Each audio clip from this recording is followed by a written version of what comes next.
우리보다 앞서 우리 길을 만드신 하나님을 찬양합니다. 계속되는 코로나 앞에서 우리는 속수무책으로 인한 우리 인간의 나약함과 나도 얼마든지 바이러스에 걸릴 수 있고 죽을 수 있다고 하는 필멸을 느끼게 됩니다. 우리 그리스도인의 경우에는 이런 코로나 재난을 통해 하나님께서 지금 나에게 무엇을 말씀하고 계시는가? 하나님께서 우리에게 어떤 대책을 말씀하고 계시는가에 대한 질문을 하지 않을 수가 없는 것입니다. 예수님은 바로 이러한 질문에 대해서 열처녀 비유를 통하여서 우리에게 귀한 답변을 주고 계십니다. 이 시간 열처녀 비유를 통해서 코로나 앞에서 우리 인간의 나약함과 필면을 느낄 수밖에 없는, 그리고 이러한 재난을 통해 하나님께서 나에게 지금 무엇을 말씀하시고 어떤 대책을 우리에게 말씀하시는가를 함께 배우고자 하는 것입니다. 그 첫 번째는 나는 과연 슬기로운 처녀인지 어리석은 처녀인지를 분명하게 우리가 자신들을 살피고 정말 미련한 처녀가 아닌 슬기로운 처녀가 되어야 된다는 것입니다. 열처녀 비유를 이해하기 위해서는 당시 결혼식에 대해 먼저 알 필요가 있습니다. 팔레스타인 땅의 결혼식은 약혼과 결혼 두 단계로 이루어지는데, 약혼의 경우에는 양가 아버지가 나의 아들과 나의 딸이 혼인해도 좋다, 이런 계약서를 쓰므로 말미암아 이루어지게 됩니다. 자, 이런 약혼식에도 많은 사람들이 와가지고 이제 증인이 되어주고 축하를 하게 됩니다.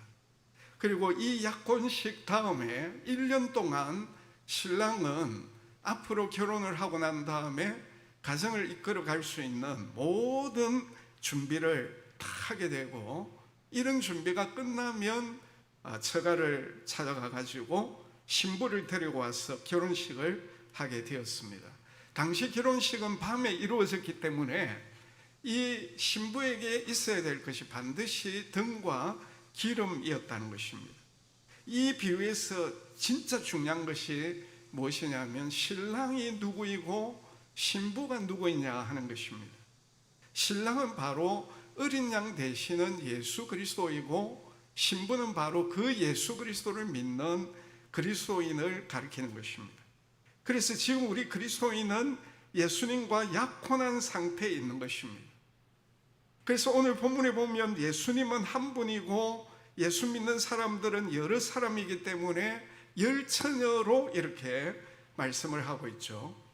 물론 이 열처녀 가운데 슬기로운 처녀와 또 미련한 처녀로 갈라지는데, 일단 예수를 믿는다는 사람들이 바로 이제 열처녀로 이렇게 나타나고 있는 것입니다. 신랑 되신 예수님과의 결혼식은 예수 그리스도께서 이 땅에 다시 재림할 때 이루어지게 되는 것입니다. 그래서 지금 우리는 예수님과 약혼한 후 예수님 재림 때까지 결혼식을 고대하며 기다리며 준비하며 살아가고 있다는 것입니다. 이 문제는 10명의 처녀 가운데 지혜로운 슬기로운 처녀가 있었는가 하면 미련한 처녀가 있었다는 거예요. 이것은 무엇을 의미하느냐? 분명히 겉으로 교회를 와가지고 예수를 믿는 것 같는데 천국에 들어가지 못하는 자가 있다는 것을 가리키는 것입니다. 여기 5대5로 이렇게 나와 있기 때문에, 그러면 교회에 오는 사람들 가운데 그러면 50%는 천국 가고 50%는 이제 지옥 가느냐, 그런 의미가 아니에요. 5대5가 될 정도로 상당수가 분명히 겉으로 보면 예수 믿는 것 같아요. 구원받을 수 있는 것 같는데 그렇지 못하다는 거예요. 그 숫자가 5대5가 될 정도로 상당수가 있다는 것. 그러면 슬기로운 처녀와 미련한 처녀의 차이점은 무엇인가? 이 굉장히 중요한 문제 아닙니까? 내가 지금 교회를 나오고 있습니다. 예수를 믿어요. 근데 분명히 우리 가운데는 구원받지 못할 사람이 있다는 것입니다. 이 굉장히 지금 중요한 문제죠. 심각한 문제입니다. 그러면 차이가 뭐냐는 거예요. 공통점은 다 예수를 믿는다고 이야기를 합니다. 예수님이 신랑인 줄도 알고 있습니다. 그리고 분명히 예수님이 다시 오시면 예수님과 이제 천국에 혼인식이 있다는 것을 알고 있습니다. 그리고 여기 보면 미련한 처녀도 등을 준비했다고 했죠. 여기까지는 다 똑같아요. 그러나 분명한 차이는 뭐냐 하면 기름을 준비했느냐 하지 못했느냐 하는 거예요. 슬기로운 처녀는 기름을 준비한 반면에 미련한 처녀는 기름을 준비하지 못했다고 하는 거예요. 그래서 멀지 않는 날 보라 신랑이로다 우주를 뒤흔드는 이런 소리가 날 때에 이 소리는 모든 사람들이 다 이제 듣게 되겠죠. 이 소리가 날 때 기름을 준비한 사람은 보라 신랑이로다 맞으러 나오라 하는 소리가 정말 복음이고, 그래서 예수님을 맞으러 나오고 천국의 혼인잔치에 들어가서 신랑 되신 예수님과 함께 영원히 천국의 삶을 누리게 되지만은 기름을 준비하지 못한 자는 천국에 들어가지도 못하게 된다. 상당히 무시무시한 말씀이 아닐 수가 없는 것입니다. 그래서 이것은 분명히 경고의 말씀이라는 것입니다. 여기 보면 기름이 준비되지 못한 이 미련한 처녀들이 기름을 준비한 처녀들에게 너의 기름 좀 나눠달라 이렇게 했을 때 나눠줄 수 없다 그렇게 이야기하고 있죠. 이 너무 이기주의가 아니냐 이런 말을 할 수가 있는데, 여기에 의미는 무엇이냐면 가족 가운데 누가 예수를 진짜 잘 믿는다고 해서 그 가족 덕분에 다른 가족이 천국에 가는 것이 아니라는 것입니다. 유명한 큰 교회 목사님이 목회하는 교회에 다닌다고 해서 천국 갈 수 있는 것이 아니라는 것입니다. 기름은 각자가 준비해야 된다. 각 개인이 반드시 기름을 준비해야 되지 다른 사람이 내 기름을 준비해 주는 것이 아니에요. 이 기름은 누구에게 줄 수도 없고 나누어 주고 싶어도 할 수가 없는 것이 이 기름이라고 하는 것입니다. 각자가 잘 준비함으로 말미암아 보라 신랑이로다 맞으러 나오라 할 때 그 소리가 복음이 되고, 그리고 신랑과 함께 천국에서 혼인잔치에 들어가서 영원히 천국을 누리게 되는 것입니다. 그러나 기름이 준비되어 있지 않는 자는 보라 신랑이로다 맞으러 나오라 할 때 그는 천국에 들어가지 못하게 된 것입니다. 우리는 이 열처녀 비유에서 내가 과연 지혜로운 처녀인지 미련한 처녀인지 이거 분명하게 우리 자신들을 살피고 내가 정말 미련한 처녀는 아닌가, 내가 만약에 정말 미련한 처녀라고 하면 슬기로운 처녀가 되어야 된다는 거예요. 그러면 두 번째로 중요한 것이 기름을 준비하는 슬기로운 처녀가 되어야 된다는 거죠. 예수님 재림하실 때 천국 가느냐 가지 못하느냐 결정적인 것이 바로 기름을 준비하느냐 하지 못하느냐 이기 때문이죠. 자, 그러면 여기에서 기름은 무엇을 의미하느냐? 당시 기름은 여러 가지로 사용이 되어졌습니다.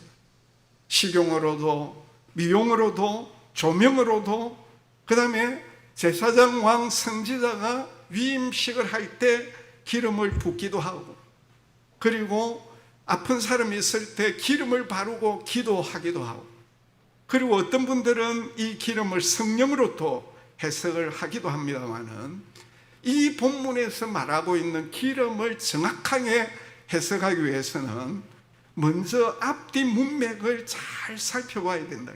이 근접 해석이라고 해요. 그래서 이단들이 이 앞뒤 문맥을 살피지 않기 때문에 이단이 되거든요. 이 종말론 잘못 가르치는 이단 가운데 신천지가 전혀 앞뒤 문맥을 가리지 않는 겁니다. 그러니까 잘못된 해석이 나오는 거예요. 자, 그래서 우리가 25장 1절에서 13절이니까 앞뒤 문맥이라고 하면 24장이 되고, 그 다음에 14절 이후에 나오는 뒤에 본문, 이 두 가지를 다 봐야 된다는 거죠. 자, 그러면 앞에 나오는 마태복음 24장을 우리가 보면 예수님 재림하실 때 어떤 징조들이 나타나는가 할 때 미혹이 있고 많은 사람이 와서 내가 그리스도다, 그리고 난리와 난리 소문이 있게 되고, 민족이 민족을, 나라가 나라를 대적하고 곳곳에 지진과 기근이 일어난다고 했죠. 그리고 환난도 있게 되고 죽임을 당하게 되고 미움을 받게 되고, 11절에 오면 거짓 선지자들이 나와서 사람들을 미혹하고, 여기 거짓 선지자는 이 잘못된 사상들입니다. 지금 유튜브, 인터넷을 통해서 얼마나 거짓 정보들이 지금 우리를 현혹하고 있습니다. 12절에 보면 불법이 성함으로 많은 사람의 사랑이 식어진다. 갈수록 사랑이 식어진다고 했죠. 그래서 첫사랑을 회복해야 된다고 안 합니까? 그런데 14절에 보면 천국 복음이 온 세상에 전파가 된다고 했습니다. 그리고 30절에 보면 환난 후에 해와 달과 별들의 어마어마한 변화가 일어나게 된다. 그래서 이런 징조들이 심하면 심할수록 예수님이 이제 곧 재림하실 것이다. 중요한 것은 이 예수님의 재림을 징조를 보면서 준비해야 된다는 거죠. 그러면 준비해야 되는데, 기름을 준비해야 되는 데 있어서 중요한 말씀이 마태복음 24장 45절에 나오는 것입니다. 우리 45절 다 같이 읽습니다. 시작. 충성되고 지혜 있는 종이 되어 주인에게 그 집 사람들을 맡아 때를 따라 양식을 나누어 줄 자, 이런 자가 복이 있다고 했죠. 그러니까 25장 1절에서 13절 앞에 나오는 본문에 기름을 준비하는 자들이 누구냐 하면 바로 충성되고 지혜 있는 종이라는 것입니다.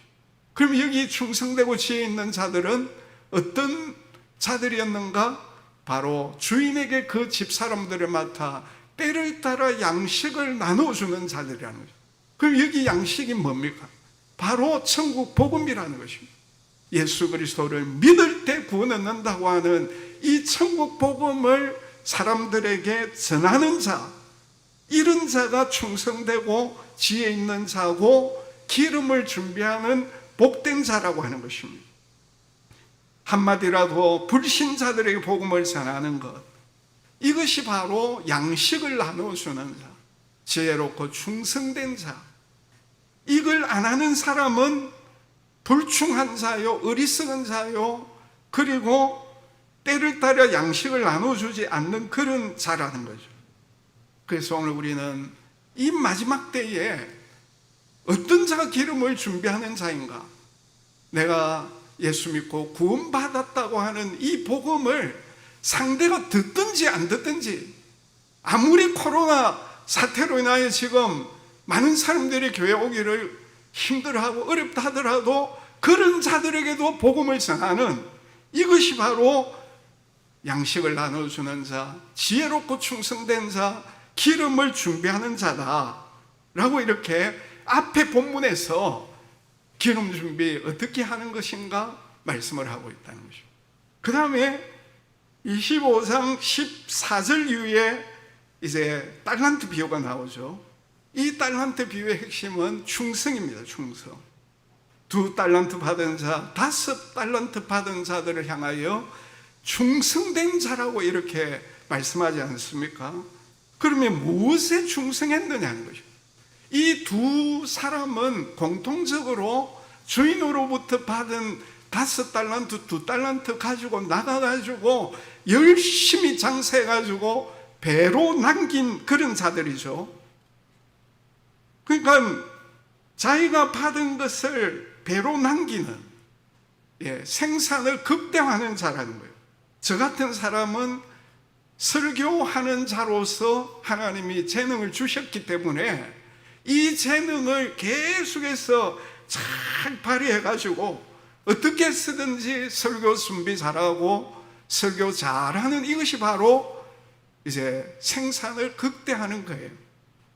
마찬가지로 여러분 각자 다 하나님께서 재능을 주셨는데 그 재능을 잘 개발하고 그리고 생산을 더 많이 할 수 있는 자기 맡은 분야에서 생산 능력을 키우는 이것이 바로 달란트를 더 남기는 것이고 충성된 삶이고 기름을 준비하는 것이다 하는 거예요.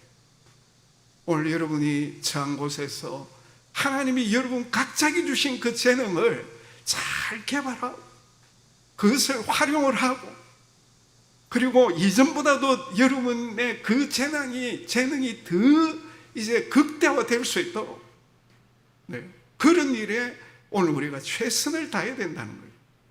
그러면서 그런 것을 어떤 일에 쓰기 위해서 개발해야 되느냐 그걸 가르치기 위해서 양과 염소 비유를 말씀을 하고 있습니다. 양과 염소 비유의 핵심되는 구절이 35절 36절입니다.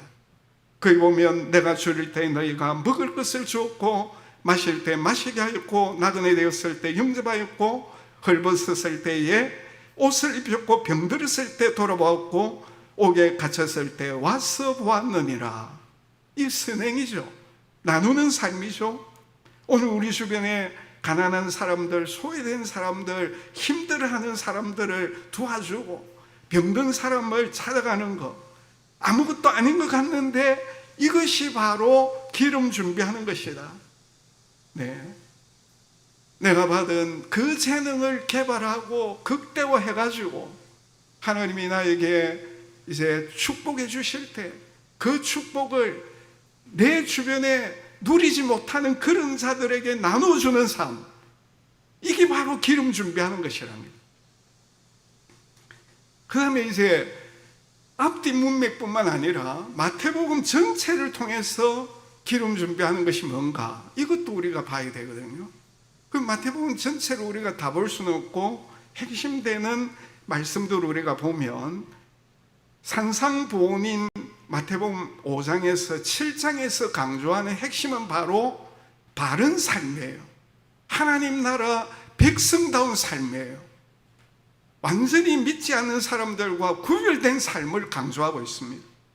그런 삶을 살아가는 것이 기름 준비하는 것이고, 그러니까 마태복음 5장에서 7장까지 예수님이 강조하고 있는 바른 삶에 대해서 우리가 잘 알아야 되겠죠. 마태복음 7장은 전도 훈화장입니다. 핵심은 말만 하지 말고 가서 전도하라는 것입니다.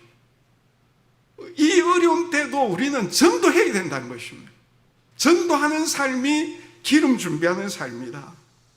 마태복음 13장의 천국 비유장에서는 천국을 최우선 가치로 여기는 삶을 살아야 됩니다.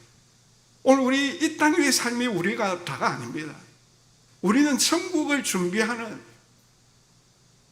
가장 가치 있는 천국을 위한 준비하는, 천국에서 어떤 영혼을 보낼 것인가, 거기에 우리 이 땅 위에서의 삶을 거기에 투자하는 삶이 되어야 된다는 거예요.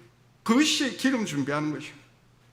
마태복음 18장은 교회 공동체 문화를 어떻게 만들어야 되는가에 대한 말씀이에요. 핵심은 교회 안에 지극히 작은 사람들, 우리가 볼 때 인간적으로 못 배우고 초라하고 약하고 힘든 그런 사람들을 돌보는 문화를 만들어야 된다는 것입니다. 오늘 우리 교회 안에는 결탄코 내가 좀 배웠다고 해서, 가졌다고 해서, 사회에서 내가 떵떵거린다고 해서 교회 와가지고 그러지 못한 사람들을 무시하는 이런 문화 만들면 안 된다는 것입니다. 그런 자는 차라리 영자맷돌을 메고 바다에 빠지는 것이 더 낫다고 안 했습니까?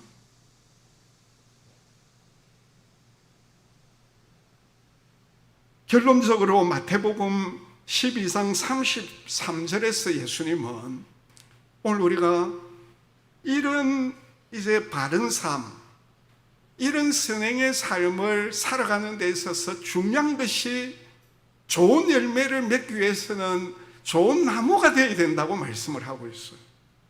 좋은 나무가 아니면 좋은 열매를 절대로 맺지 못하기 때문이죠. 그러면 좋은 나무가 어떤 나무냐? 마태복음 전체를 통해서 우리가 보면은 두 가지입니다. 첫째는 따라서 합시다. 예수님을 따라가야 합니다. 왜냐하면 예수님께서 오늘 우리에게 뭐라고 했습니까? 나를 따라오너라 내가 너희를 사람 낳는 어부가 되게 하리라. 좋은 나무가 어떤 나무예요? 예수님 따라가는 사람이에요. 예수님 믿는 사람이에요. 예수님과의 관계가 제대로 된 사람이에요. 두 번째는 예수님께 배우는 자입니다. 예수님의 제자를 말하는 거예요. 수고하고 무거운 짐진 자들 다 내게로 오라. 예수님 초청에 응해가지고 예수님께 오는 자, 예수 믿는 자죠. 근데 거기에서 한 걸음 더 나가가지고 내 매기를 메고 내게 배우라 했잖아요. 예수님께 배우는 사람, 예수님의 제자. 그러니까 예수님과의 바른 관계를 맺는 자가 바로 좋은 나무이다. 예수님 따라가고 예수님께 잘 배우는, 예수님과의 관계가 잘 맺어져 있는 이 사람이 바로 좋은 나무라는 거예요.